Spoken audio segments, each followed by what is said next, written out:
성경은 55번 시편 127편을 교독하시겠습니다. 여호와께서 집을 세우지 아니하시면 세우는 자의 수고가 헛되며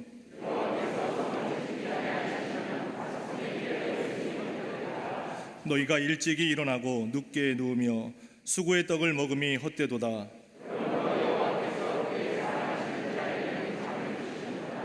보라, 자식들은 여호와의 기업이요 젊은 자의 자식은 장사의 수중의 화살 같으니 그들이 성문에서 그들의 원수와 담판할 때에 수치를 당하지 아니하리로다. 아멘.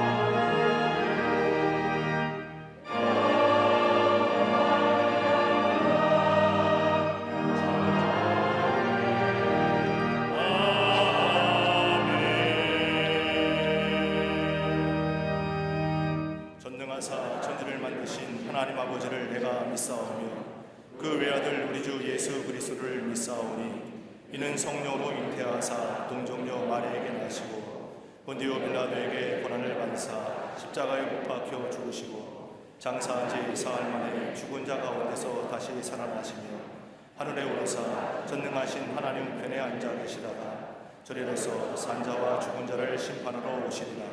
성령을 믿사오며 거룩한 공예와 성도가 서로 요통하는 것과 죄를 사하여 주시는 것과 몸이 다시 사는 것과 영원히 사는 것을 믿사옵나이다. 아멘.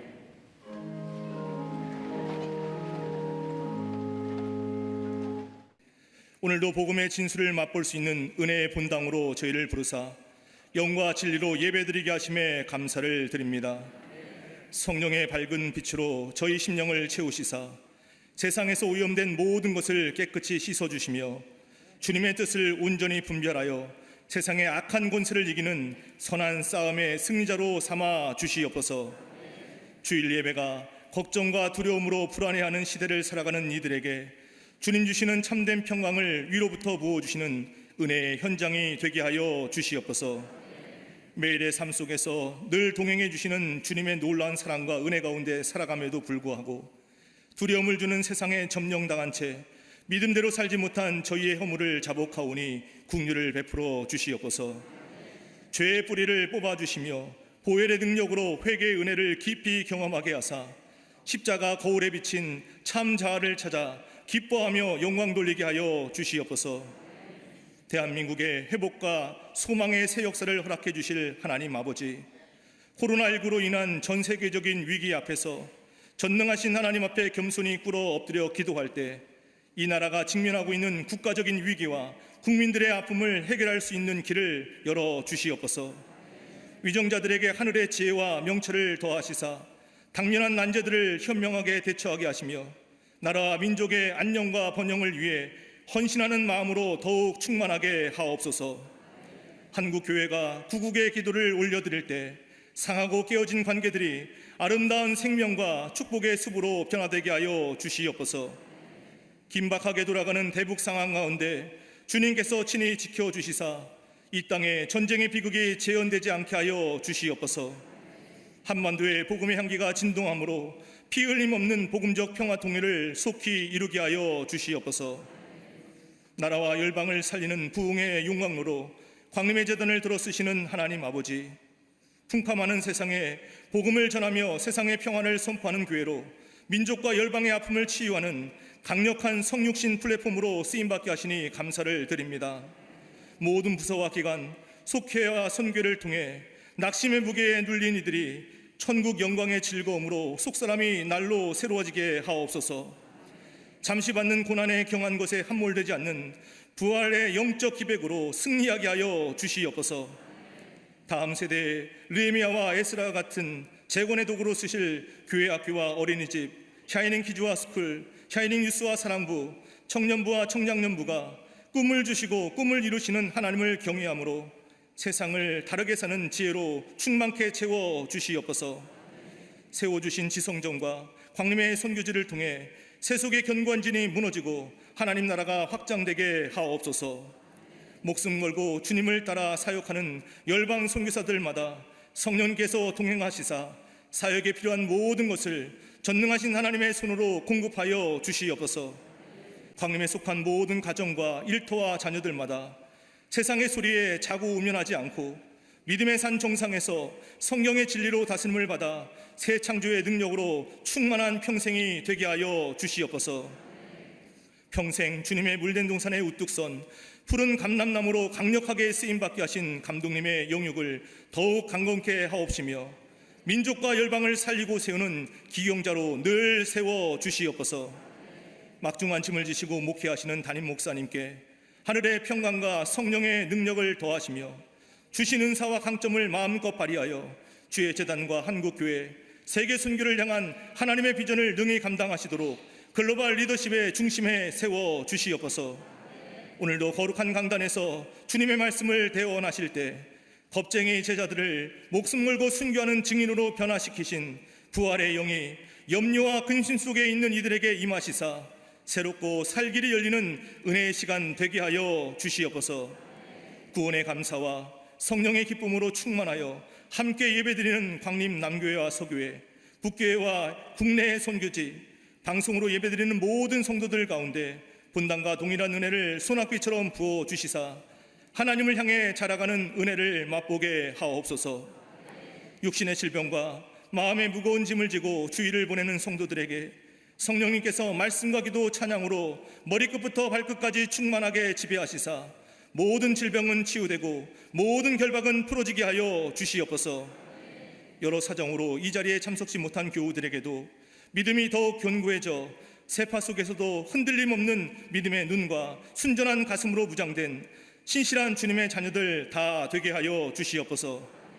다함이 없는 주님 사랑, 교회 사랑으로 곳곳에서 헌신하는 이들마다 겸손과 눈물, 인내와 오래 참음으로 섬기게 하시며 복된 손길들마다 살리고 세우는 평생이 되게 하여 주시옵소서. 은혜의 찬가로 주님께 전심으로 영광 돌리는 갈릴리 성가대와 옥세라의 찬양을 기뻐 받아 주옵시며 만세에 복 주시는 하나님의 찬양이 전인격적으로 뿜어져 나올 때 홍해를 가르며 임하시는 강력한 찬송의 은혜가 충만한 진원지가 되게 하여 주시옵소서. 오늘도 저희 예배를 기뻐 받아 주시는 우리 주님 예수 그리스도의 이름으로 감사하며 간절히 기도드리옵나이다. 아멘.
오늘 성경 말씀은 누가복음 14장 7절부터 11절까지입니다.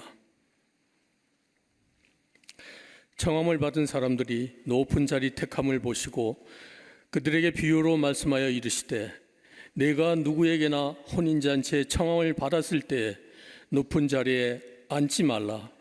그렇지 않으면 너보다 더 높은 사람이 청함을 받은 경우에 너와 그를 청한 자가 와서 너더러 이 사람에게 자리를 내주라 하리니 그때에 내가 부끄러워 끝자리로 가게 되리라. 청함을 받았을 때에 차라리 가서 끝자리에 앉으라. 그러면 너를 청한 자가 와서 너더러 보시어 올라 앉으라 하리니 그때에야 함께 앉은 모든 사람 앞에서 영광이 있으리라. 무릇 자기를 높이는 자는 낮아지고 자기를 낮추는 자는 높아지리라. 아멘.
갈릴리 성가대와 오케스트라의 귀한 찬양에 감사를 드립니다.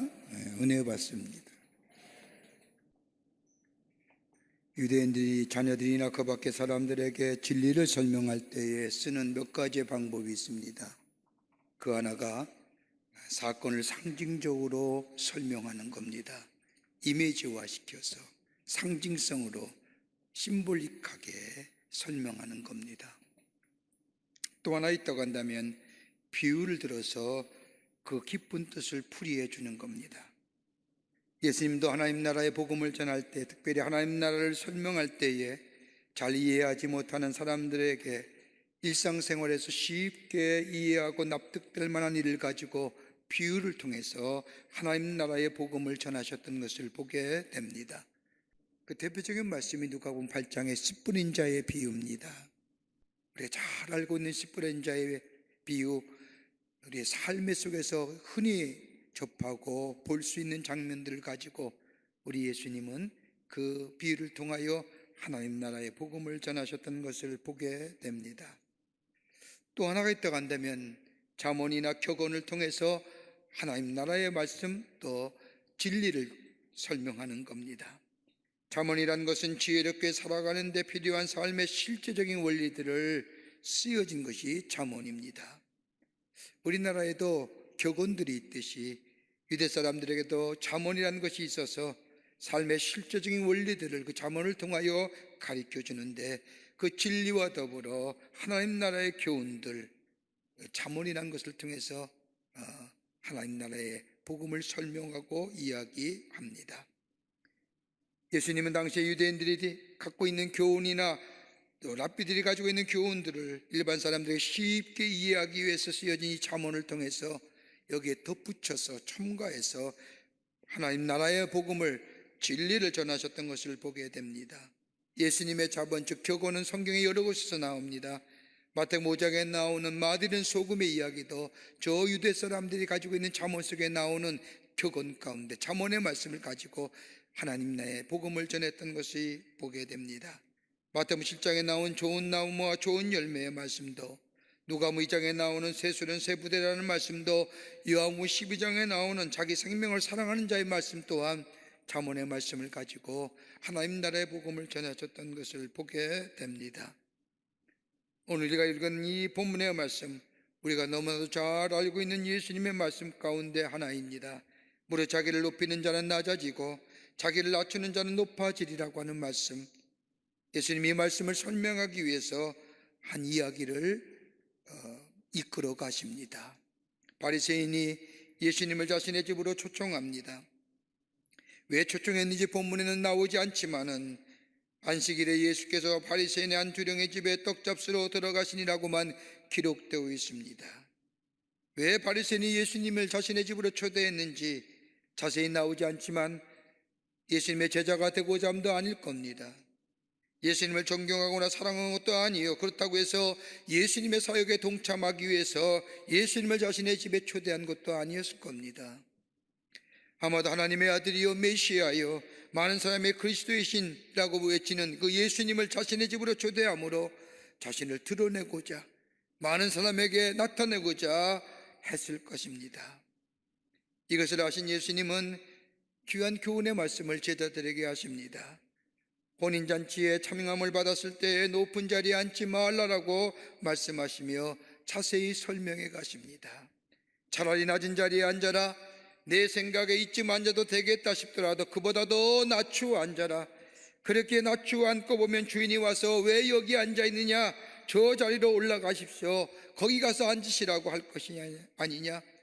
그때서야 많은 사람이 내가 영광스러워질 것이고, 그러나 잘못 생각해서 스스로 윗자리를 찾아 떡하니 버티고 앉아있다가 주인이 와서 미안하지만 좀 내려 앉으십시오라고 해야 되면 그런 망신이 어디 있겠느냐.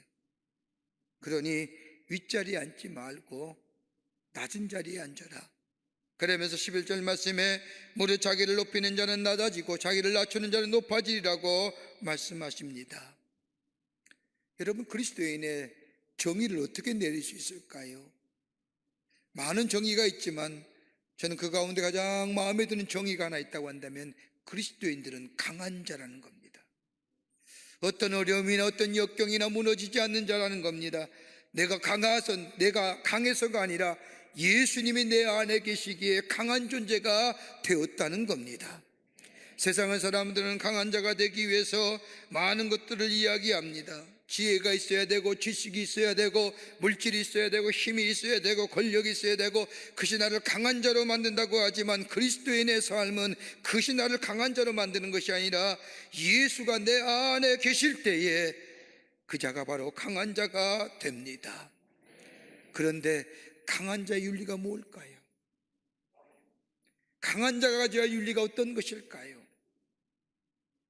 다름이 아니라 겸손일 겁니다. 강한 자의 윤리에 가장 촉목제되는 덕목이 겸손입니다. 여러분, 예수 안에 있는 사람은 겸손한 사람들입니다. 빌립보서 2장 5절과 7절에 있는 말씀처럼 너희 안에 이 마음을 품으라 곧 그리스도 예수의 마음이니 그는 근본 하나님과 동칭됨을 취할 것으로 여기지 아니하시고 오히려 자기를 비워 종의 형체를 가지사 사람들같이 되셨다고 얘기하는 것, 저 하나님과의 동등됨을 취할 것으로 여기지 아니하시고 인간의 몸을 입으시고 이 땅에 오셔서 그 자체가 겸손한 모습, 겸손함의 그 자체가 예수님이시라는 겁니다. 예수가 우리의 삶에 있을 때에 겸손함이 있어집니다. 이 겸손함은 수단이 아니라 신앙의 본성입니다. 믿음이 있다고 한다면 우리 안에 겸손함이 있어야 됩니다. 오늘 예수님은 오늘 본문의 말씀을 통하여 겸손함이 어떤 모습인지요, 예수 안에 있는 자는 겸손한 자요 그 겸손의 덕목을 가진 자가 강한 자일 터인데 어떤 삶의 자세로 살아야 될까요? 믿음 안에서의 실제적인 삶의 원리를 우리에게 가르쳐주는 말씀입니다. 오늘 본문의 말씀을 통해서 몇 가지를 함께 말씀을 나누며 은혜 받기를 원합니다. 첫째는 낮은 자리에 앉으라는 겁니다. 7절과 8절의 말씀을 보십시오. 청함을 받은 사람들이 높은 자리에 택함을 보시고 비유로 말씀하시되 잔치자리에 청함을 받거든 높은 자리에 앉지 말라라고 말씀하십니다. 높은 자리에 앉지 말아야 할 이유를 9절 말씀에 이렇게 설명합니다. 더 높은 사람이 청함을 받은 경우에 그를 청한 자가 와서 나더러 이 사람에게 자리를 내어주라 하리니. 그러니까 높은 자리에 앉지 말고 말 속에 앉으라는 겁니다. 왜요? 높은 자리에 앉아있다가 청한 사람 보기에 귀중한 사람이 오면 내가 앉은 높은 자리를 내어주어 부끄러움을 당하기 때문이라는 겁니다. 그렇죠. 그런 경험 해보셨죠? 저도 많이 해봤습니다. 제가 나름대로 좀 높은 사람인 줄 알고 앞에 섰다가 목사님 좀 뒤로 가세요. 뒤로 간 적이 한두 번이 아닙니다. 그때 얼마나 민구스럽진지. 민구스럽잖아요. 나는 거기가 내 자리인 줄 알았는데 아니라던 겁니다. 여러분, 겸손함의 명사는 본성은 어느 자리에 가든지 낮은 자리에 앉으라는 겁니다. 왜 예수님이 이런 말씀을 하신 이유가 어딜까요? 본문의 말씀을 좀 더 자세히 살펴보면 그 의의를 알 수가 있습니다. 오늘 본문의 말씀은 한 바리새인이 예수님을 자신의 집으로 초청합니다. 예수가 예수의 제자가 되려는 것도 아니에요. 그렇다고 예수의 말씀을 들으라는 것도 아닙니다. 그렇다고 예수님의 하나님의 아들이시기에 자신의 집을 초청한 것도 아닙니다. 그저 사람들이 예수님을 가리켜 하나님의 아들이고 메시아고 그리스도라고 이야기하니 다른 사람의 평판이나 다른 사람의 눈을 의식하여 자신의 집으로 초청한 겁니다. 여러분, 한번 생각해 보세요. 사람들이 자신을 높이는 방법이 어떤 방법이 있을까요? 나를 좀 높이는 방법이요. 한번 생각들 해보세요. 어떻게 높일 수 있을까요? 굳이 생각한다면 그 앞말가 뭐냐? 자기 자랑을 통해서 자신을 높이는 거예요. 선행이나 자신의 공로를 드러냄으로써 자신을 이야기합니다. 나는 이런 사람이야. 그런데 저들이 한 일을 가만히 보면 별것도 아닌데 다른 사람도 다 하는 대체적 일임에도 불구하고 그거 됐다고 이야기합니다. 저는 조금 유감스러운 게 하나 있습니다. 높은 사람들, 제법 있다는 사람들이 꼭 어디에 방문해서 금일봉 냈습니다. 난 금일봉이 얼마인지 알고 싶은 거 있죠. 도대체 얼마 가지고 금일봉이라고 얘기하는지.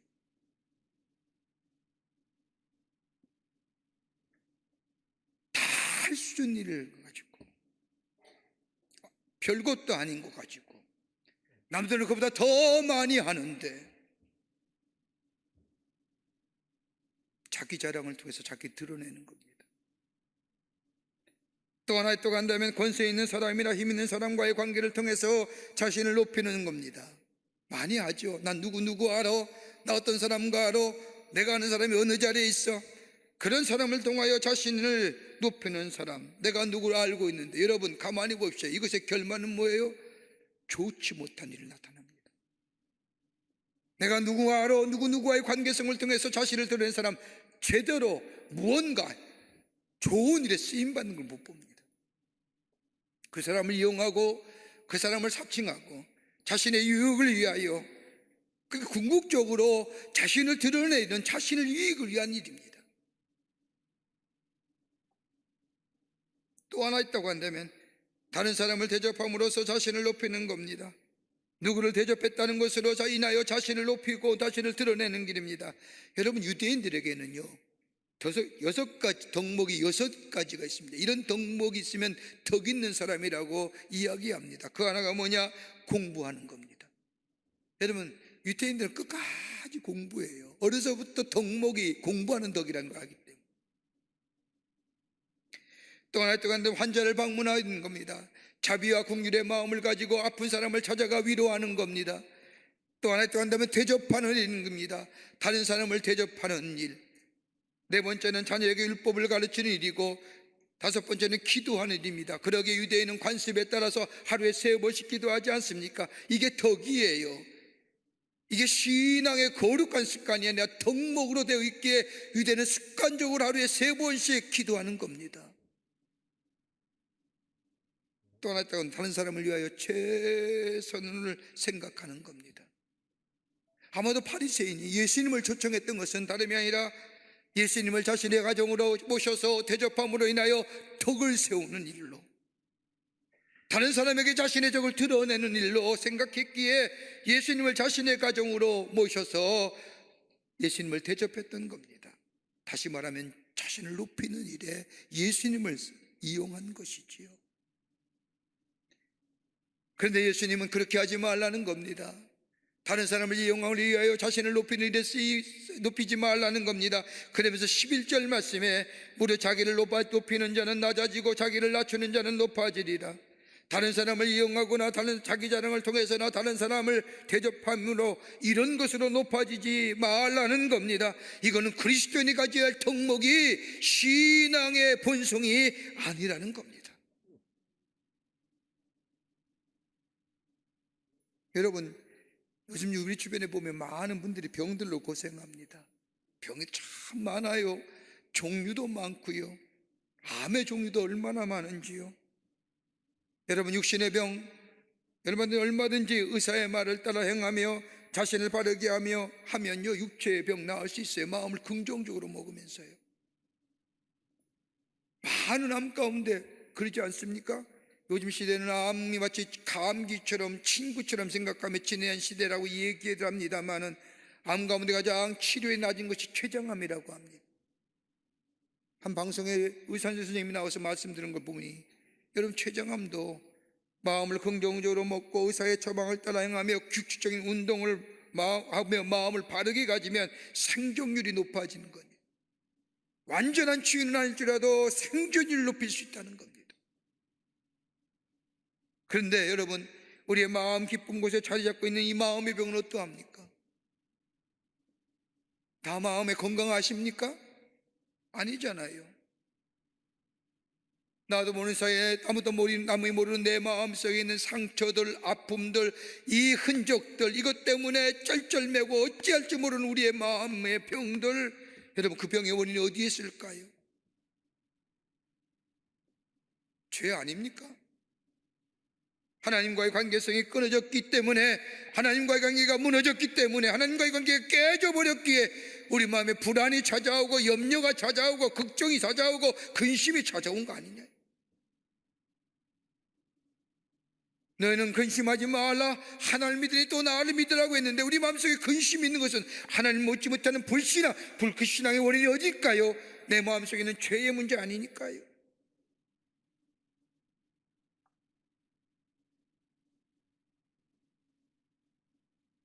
하나님의 관계성이 단절됐기에, 하나님을 떠났기에 우리 마음속에 죄라는 것, 그러기에 우리 안에 불신앙의 모습, 그로 인하여 파생되는 우리의 마음의 병이 얼마나 많은지요. 여러분, 로마서 1장 28절의 말씀을 보면 그들이 마음에 하나님 두기를 싫어하며 하나님께서 그들을 그 상실한 마음대로 내버려둬서 합당하지 못한 일을 하게 하셨으니, 여러분, 하나님이 마음을 두기를 싫어한 이유가 뭘까요? 왜 하나님을 떠나고 하나님을 마음에 두기를 싫어할까요? 그 이유는 1장 24절의 말씀에 있습니다. 로마서 1장 24절의 말씀을 보면 하나님께서 그들을 마음의 정욕대로 더러움에 내버려두사, 정욕이 뭘까요? 욕망이라고 얘기할 수 있는 마음의 바람, 내 소원, 내가 원하고 내가 바라고 내 뜻들, 내 마음의 갈망들. 여러분, 우리 마음의 갈망이 어떤 것들일까요? 우리 다 하나님의 사람이지만 매일매일 순간순간 하나님의 뜻을 이루어 살며 하나님의 뜻이 이 땅 위에, 하나님 나라가 이 땅에 이루어지기를 원하고 바라고 소원한 사람 얼마나 될까요? 목사인 나도 간혹 잊어버리고 살 때가 얼마나 많은지.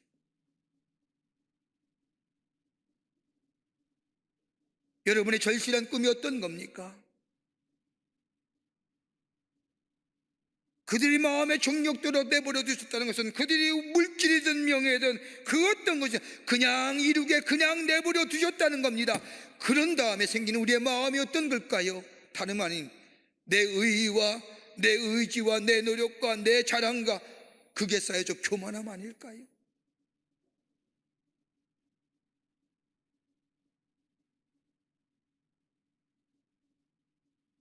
그러게 될 때에 1장 25절의 말씀을 보면 피조물 조물주보다 더 경배하고 섬김이니라.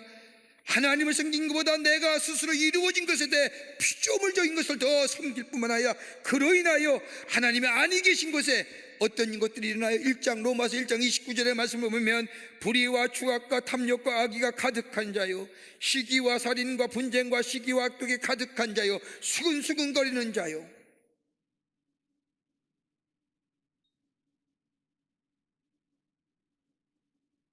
우리 마음속에 교만함이 있을 때 이런 죄 얘기는 거예요.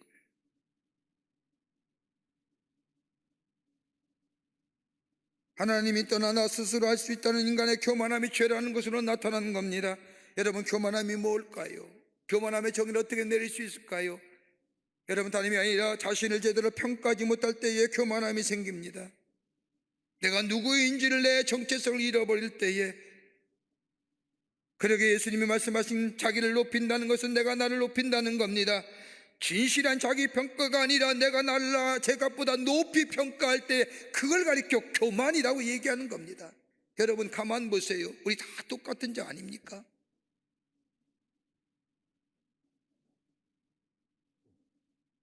여러분, 우리의 정체성이 어떤 겁니까? 우리는 죄와 진노로 죽을 수밖에 없는 존재입니다. 이미 죽어야 할 존재입니다. 그런데 예수님께서, 하나님이 우리를 사랑하시기에 예수님을 이 땅에 보내주셔서 우리의 죄를 대신하여 십자가에 달려 죽게 하시고 그로 인하여 우리의 죄를 용서하실 뿐만 아니라 우리를 하나님의 의로 덧입혀 주셔서 하나님의 자녀라, 하나님 나라의 권세 잡은 자라, 우리의 삶의 존재의 양식을 바뀌고 삶의 양태를 밝혀주셔서 내로 하여금 하나님의 뜻, 하나님 나라를 위해 살게 하셨던 우리의 삶, 이미 죽어야 될 사람이에요.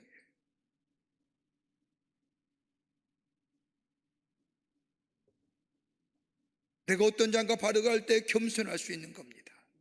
낮아질 수가 있는 겁니다. 여러분, 여기에 체질화된 신앙의 본성인 겸손이 우리 가운데 있는 겁니다. 여러분, 기억하세요. 교만하면 불신앙입니다. 교만할 때 내가 하나님이 되고 내가 우상이 됩니다. 교만할 때에 내가 심판자고 내가 절대자가 됩니다. 교만할 때에 마음에 분열이 생기고 가정이 깨지고 더 나아가 감사가 사라지고 내 안에 욕심을 인하여 불평과 불만과 원망이 넘쳐나는 삶 됩니다. 그 자체가 지옥이에요.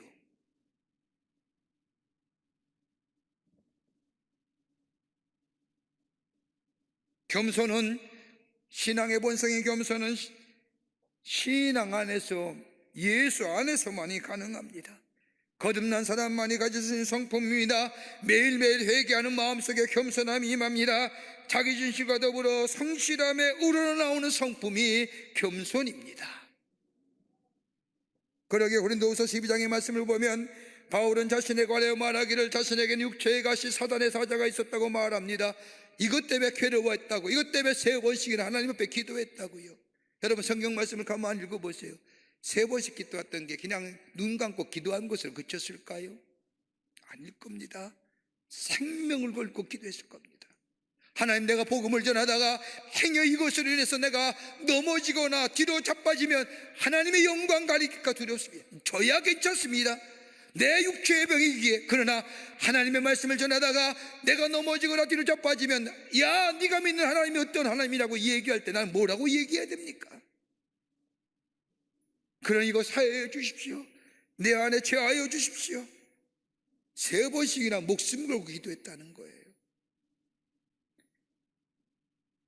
그럴 때 바울에게 들려온 하나님의 음성, 내 은혜가 내가 족하다라고 하는 이 음성이 그의 마음속에 들려오고 그 은혜를 깨닫게 될 때에 그는 고린도후서 12장 7절 말씀에 이렇게 고백합니다.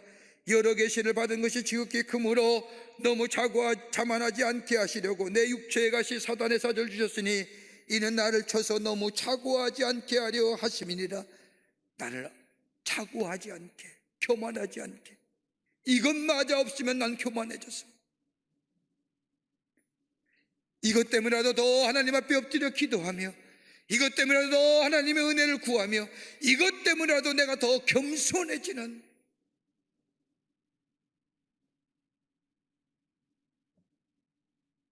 이것 때문에 나를 겸손하게 만들고, 그래서 이것 때문에 내가 은혜가 은혜되게 되고 그 은혜의 능력이 나로 사명으로 되어서 하나님 앞에 영광을 돌릴 수 있다고 한다면,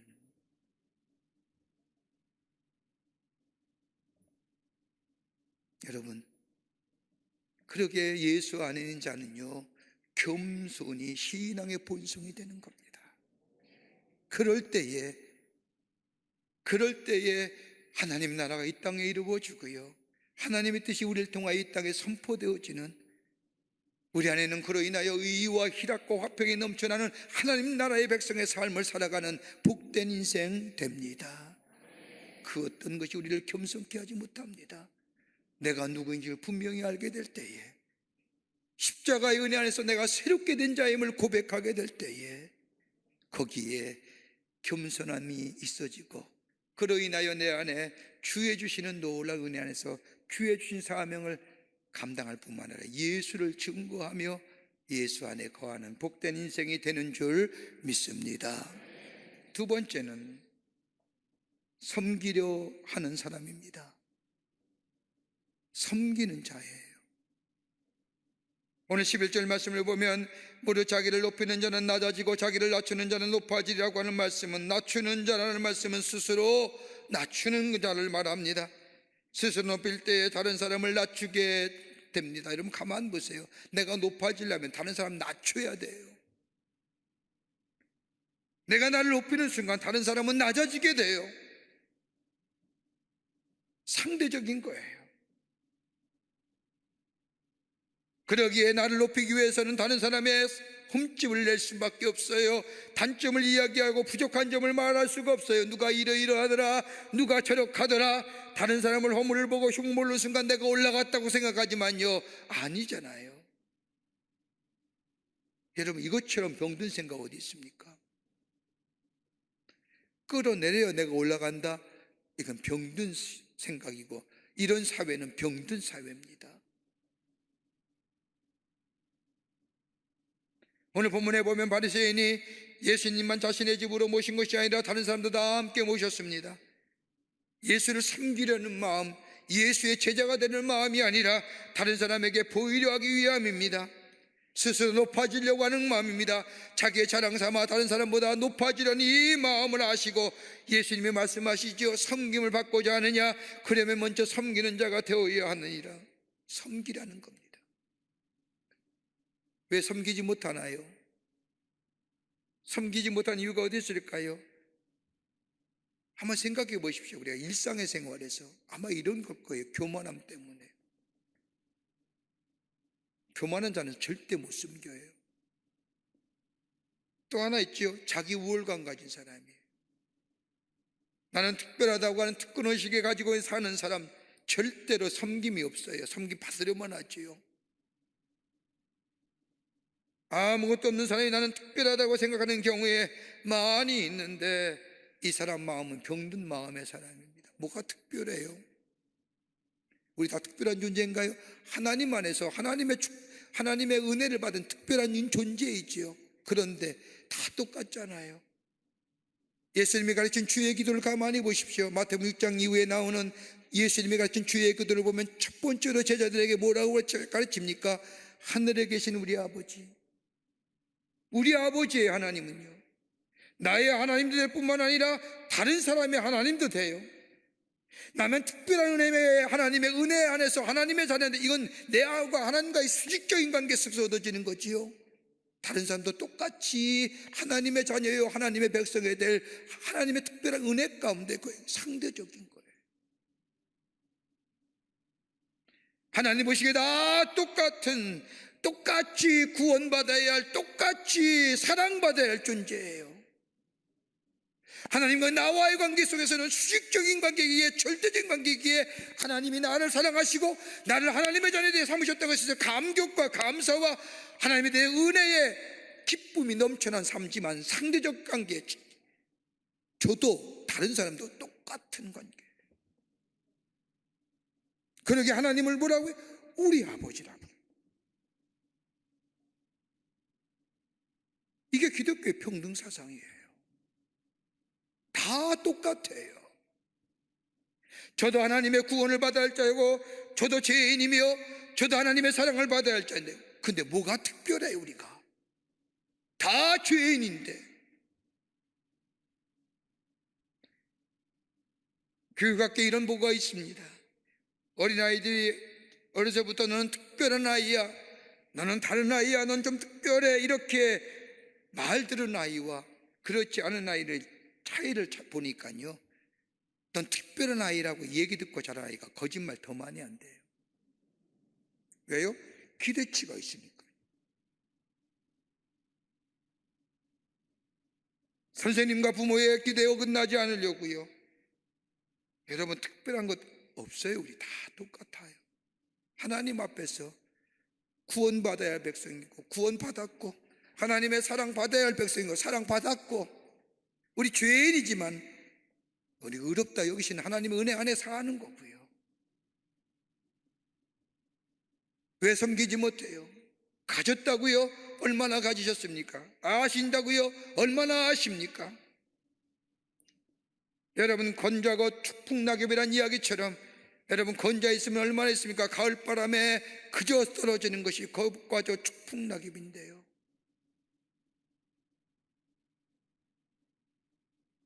또 하나 섬기지 못하는 이유는 뭐냐? 자기 주장이 강한 사람, 아집이 강한 사람은 다른 사람을 섬기지 못합니다. 또 하나 있다면 경쟁심이 강한 사람.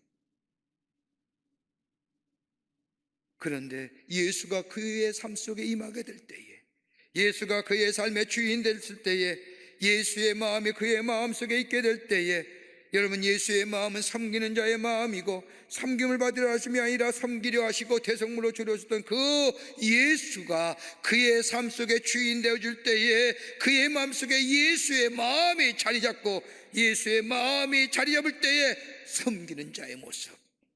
그러게 예수 믿는 자는 뭐 하는 자예요? 섬기는 자라는 거예요.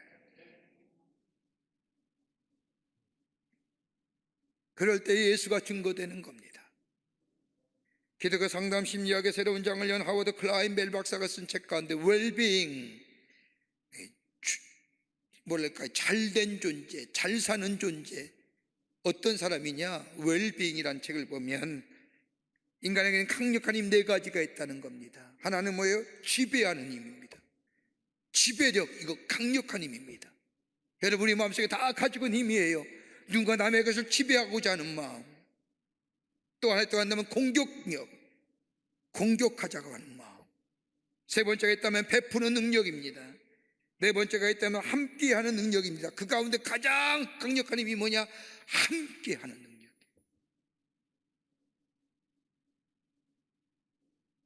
다른 사람과 함께하는 능력이 가장 강력한 힘이라는 겁니다. 예수님 말씀하신 대로 다른 사람을 섬기는 능력, 섬길 때 거기에 함께하는 능력이 생기고 그 능력이 가장 강력한 힘이 된다는 겁니다. 이것은 맹세해서 되는 것이 아니라, 결심한다고 해서 되는 것이 아니라, 예수가 우리 마음에 계실 때에, 내 마음의 주인 되실 때에, 여러분, 우리는 다른 사람을 섬기는 예수의 마음 본받아 다른 사람을 섬길 수 있고요, 그때에 내 안에 예수 그리스도가 계시고요, 예수 그리스도가 증거될 뿐만 아니라 그래야 하나님이 주시는 놀라운 의, 희락, 화평, 기쁨의 삶을 살아가는 복된 백성 됩니다. 섬겨요.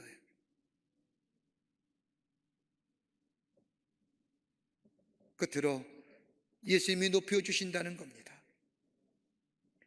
이런 자에게 예수님이 높여주세요. 겸손한 자, 섬기는 자 하나님이 높여주십니다. 10절 후반부의 말씀을 보면, 그러면 너를 창한 자가 와서 너더러 버치어 올라앉으라 하리니, 낮은 자리에 앉아있는데 청한 자가 알아보고 찾아와서 버치어 왜 여기 앉아있어? 저 높은 자리에 앉으시오 하고 데리고 높은 자리에 앉는다는 겁니다. 여러분, 무슨 얘기일까요?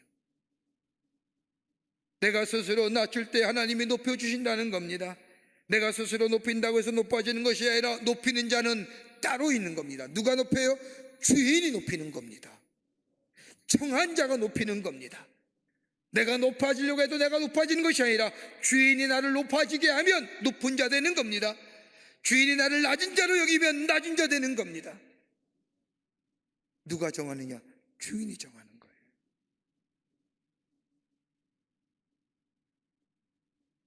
오늘 이 말씀은 잔치자리의 이야기만 아닙니다. 스스로 상자에 앉음으로 자기를 높일 때 주인이 와서 그에게 뭐라 하는 겁니까? 이 사람에게 자리를 내어주라. 여러분, 얼마나 창피해요. 그가 내 자리인 줄 알았는데 좀 뒤로 가라는 거예요. 높고 낮음은 주인이 평가하는 겁니다.